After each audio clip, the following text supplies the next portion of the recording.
serta juga di beberapa ormas Islam lain masih terus merayu, membujuk, mendorong Bapak Presiden kita, pemerintah kita agar mau menyatakan bencana yang terjadi di Aceh dan Sumatera Utara serta Sumatera Barat sebagai bencana nasional. Kenapa? Karena kalau dijadikan sebagai bencana nasional, maka pintu bantuan dari luar negeri terbuka.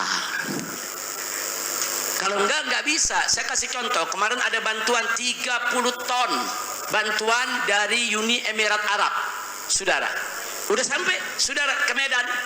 Wali kota udah siap terima, tapi pusat larang karena bukan bencana nasional. Kalau bukan bencana nasional harus izin menteri, izin presiden, saudara. Akhirnya apa? Akhirnya bantuan 30 ton dikembalikan. Ini apa, saudara? Enggak apa-apa, enggak jadi bencana nasional, enggak apa-apa kalau betul-betul pemerintah kita sanggup, mampu dan benar kerja ke bawah. Silakan. Tapi kalau cuma lapor yang enak-enak aja sama presiden, bahkan presiden dibohongin, saudara. Apa cerita aja, Pak, listrik udah nyala, ternyata belum nyala. Nanti lapor lagi, Pak Presiden, semua mayat sudah diurus, sudah dikubur, nggak ada mayat lagi. Presiden percaya, oh kalau gitu udah selesai, tidak usah ada bencana nasional. Sementara masih banyak mayat yang belum ditemukan sampai saat ini, saudara. Yang tertimbun, tadi Habib Hanif cerita di atas mimbar, ada 3 desa. 3 desa tuh berapa orang, saudara, berapa kakak. Jadi sekali lagi, saudara, bencana nasional nggak usah malu. Oh, semua bencana nasional malu, jangan. Kalau ngutang boleh malu, betul. Ngutang triliun-triliunan nggak malu, nerima bantuan malu, iya. Lu iya kurang kompak loh. Insyaallah, kira-kira jelas gak? Jelas gak? Tahun 1992 terjadi tsunami di Nusa Tenggara Timur, saudara. Begitu terjadi tsunami, Presiden Soeharto mendapatkan berita, langsung diumumkan bencana nasional. Selesai, hanya dalam sekian minggu selesai.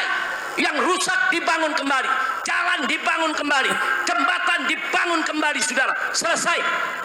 Enggak ada ribut-ribut. Di tahun 2004, saudara, terjadi tsunami di Aceh, saudara. Hari ini terjadi tsunami, saudara. Malam itu juga diumumkan oleh Presiden SBY sebagai bencana nasional. Besoknya, saudara, bertonton bantuan datang dari semua negara. Selesai rapi.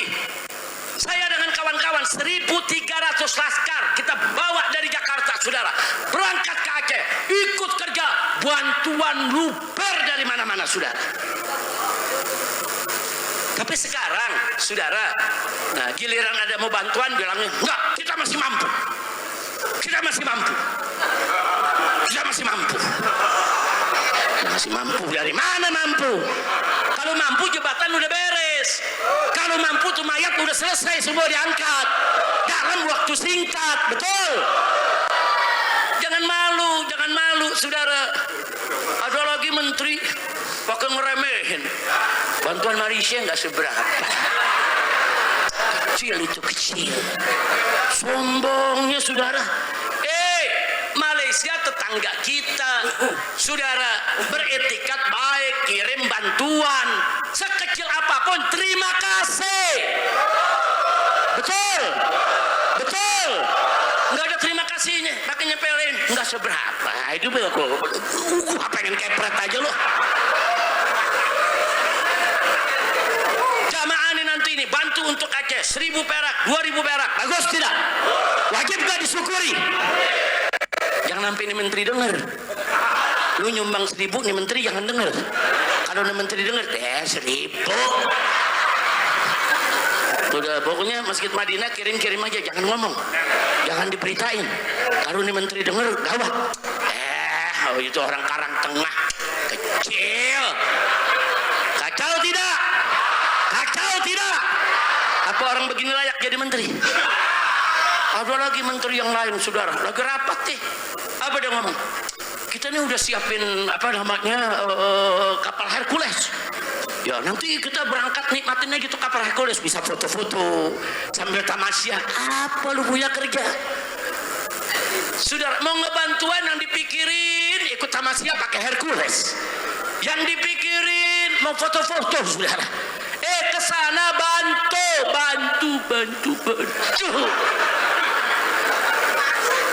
Jelas tidak? Jelas tidak? Jadi ini para menteri ngomongnya udah seenak-enaknya, saudara. Ada lagi kejadian, saudara. Kejadian presiden mau datang. Ini udah 2 minggu nggak ada tenda yang gede-gede. Begitu presiden mau datang, langsung dirapihin, tenda berdiri semua. Ada lagi yang lebih unik, saudara. Presiden datang untuk yang kedua kali apa 3 kali waktu itu, lampu semua nyala. Begitu presiden pulang, mati lagi tuh lampu. Kacau tidak? Kacau tidak? Itulah Indonesia. Sedih kita, jangan begitu dong, betul? Baik, sebagai penutup saya mau ingetin semua, saudara. Saya yakin insya Allah husnuzon saya baik dan benar, mudah-mudahan, amin. Saya berhusnuzon, saudara. Bapak Presiden itu, saudara, punya perhatian besar terhadap bencana di Aceh, Sumatera Utara dan Sumatera Barat, dan saya yakin beliau setuju ini dinyatakan sebagai bencana nasional. Tapi yang jadi persoalan, ada pembisik-pembisik manusia di sekitar dia yang mempengaruhi presiden, saudara, supaya jangan dinyatakan sebagai bencana nasional, saudara. Kalau ada yang bertanya, Habib yakin dari mana? Saya yakin karena di bulan Oktober tahun 2015, ketika itu Prabowo belum jadi presiden, saudara. Di 2015, waktu itu terjadi bencana di Riau, bencana karhutlah, kebakaran hutan dan lahan, saudara. Ribuan hektar kebakar, saudara. Nah, saat itu presidennya Jokowi, presiden lambat, saudara. Kerjanya nggak cepat, saudara. Akhirnya apa? Prabowo menulis di akunnya, saudara. Beliau tulis sendiri di akunnya, saudara. Apa beliau katakan? Ini harus segera dinyatakan sebagai bencana nasional agar bantuan dari luar negeri segera datang. Jangan kita tunda-tunda. Ini berbahaya. Artinya apa? Saya pernah baca itu, hari ini pun jejak digital itu tetap ada. Saya percaya bahwa Prabowo tahu tanpa dinyatakan sebagai bencana nasional berat bagi pemerintah untuk mengatasinya, saudara. Nah, tapi kenapa kok Prabowo sampai saat ini nggak mau menyatakan sebagai bencana nasional, saudara? Nah, di sini saya suuzon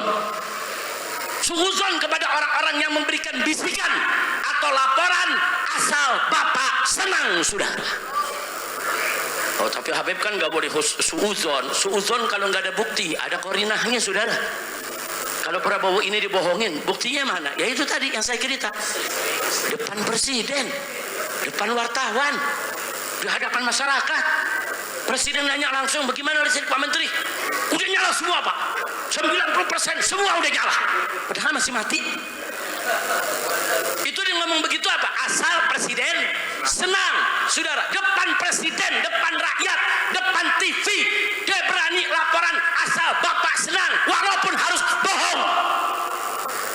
Nah, kalau depan TV berani, apalagi di belakang TV. Makanya tadi saya kira, oh ini jangan-jangan pembisiknya lapor Pak Presiden. Pak Presiden panggil nih para orang dekat. Bagaimana Aceh? Udah beres, Pak. Bagaimana tenda-tenda? Rapi, Pak. Bagaimana makanan-makanan? Udah tertanggulangi, Pak. Bagaimana listrik? Udah nyala semua, Pak. Bagaimana jembatan-jembatan yang rubuh? Udah beres, udah nyambung. Sama gedebong pisang dari nyambungnya. Ya pokoknya laporan yang penting Bapak Presiden senang. Oh begitu. Terus Presiden tanya, jadi kalau begitu apa perlu nyatakan bencana nasional? Nggak usah, Pak. Nggak usah. Itu urusan kita lah. Kita kan cinta Bapak, kita bela Bapak, kita yang beresin. Luar biasa, saudara. Makanya Presiden sampai sekarang nggak mau menyatakan bencana nasional. Nah, kalau ada yang tanya, Habib, kenapa ada oknum-oknum yang takut kalau di sana dijadikan bencana nasional? Kenapa takut, saudara? Karena kalau jadi bencana nasional, gelombang bantuan dari luar negeri datang. Bukan bantuannya yang mereka takut. Kalau sudah dibuka, jurnalis internasional akan datang semua, saudara. Peneliti seluruh dunia akan datang, saudara. Di samping mereka membawa jutaan ton bantuan, Mereka juga membawa peneliti-peneliti, penyidik, pemeriksa, jurnalis, saudara.